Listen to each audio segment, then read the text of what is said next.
تعرف ان العرب في حرب 73 اللي كانت بقيادة مصر اثبتوا لامريكا واسرائيل وكل دول اوروبا انهم اخطر واقوى تحالف على وجه الارض، واللي ساعتها كانوا بيتحكموا في العالم حرفيا، واللي بسبب الحرب دي طلع تقرير اخطر مما يكون من امريكا واسرائيل، وهو التوقيع بين مصر والدول العربية وتفكيك التحالف العربي، واللي بسببه هنكشف لك عن الفرق بين العرب من 50 سنة والعرب دلوقتي. وانت بقى كمصري او عربي لازم تعرف الاخبار اللي هتسمعها، لكن لو قلبك ضعيف ما تكملش الحلقة دي من دلوقتي علشان فيها اخبار هتصدمك حرفيا.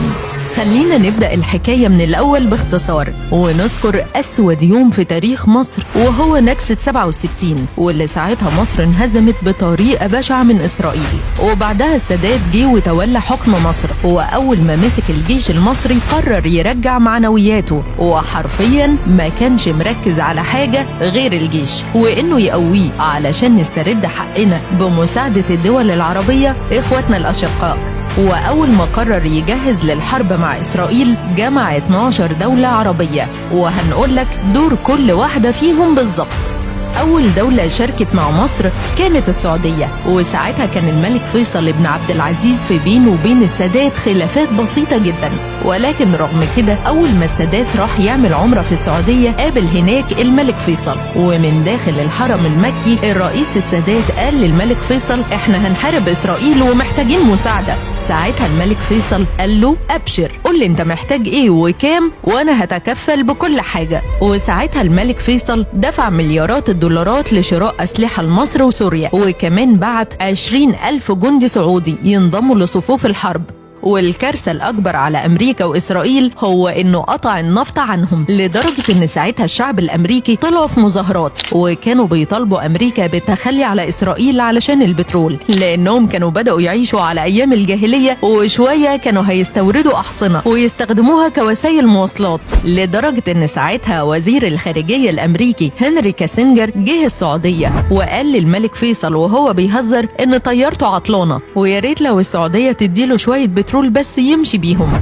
ساعتها الملك فيصل ما ضحكش وقال له أنا راجل كبير في السن وعايز أصلي في المسجد الأقصى قبل ما أموت، والجملة دي نزلت كالصاعق على قلب هنري. تاني دولة معانا سوريا، واللي كانت تعتبر شريكة لمصر في الحرب لأنها كانت عايزة تسترد هضبة الجولان، وساعتها هاجموا ب100 طيارة على الجيش الإسرائيلي وعملوا لهم خسائر مهولة.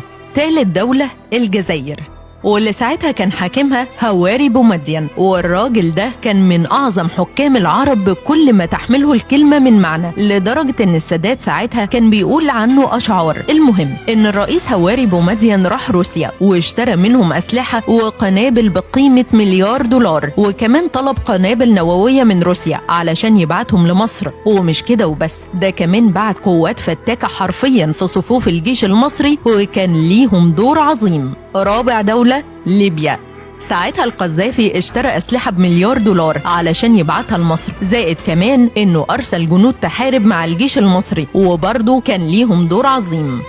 خامس دولة الأردن، وساعتها شاركوا في الحرب عن طريق إنهم خدعوا القوات الإسرائيلية وكمان أرسلوا جنود لمصر. سادس دولة المغرب، شاركوا ساعتها بلواءات عندهم خبرة كبيرة في الحرب وكمان بعتوا دبابات وأسلحة عسكرية لضرب إسرائيل.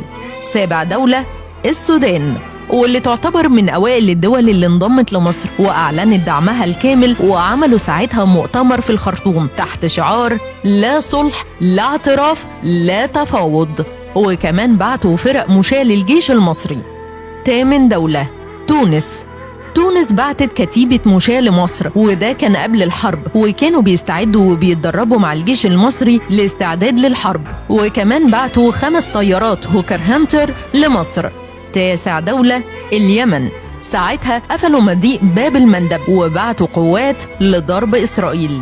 عاشر دولة الإمارات، وساعتها ما كانش عندهم جيش كافي للحرب، بس ساعتها قطعوا النفط عن أمريكا وإسرائيل، ودي كانت موجعة أكتر من الجيش كمان. الدولة رقم 11 وهي العراق، بعتت لمصر ساعتها 20 طيارة من نوع هوكر هانتر.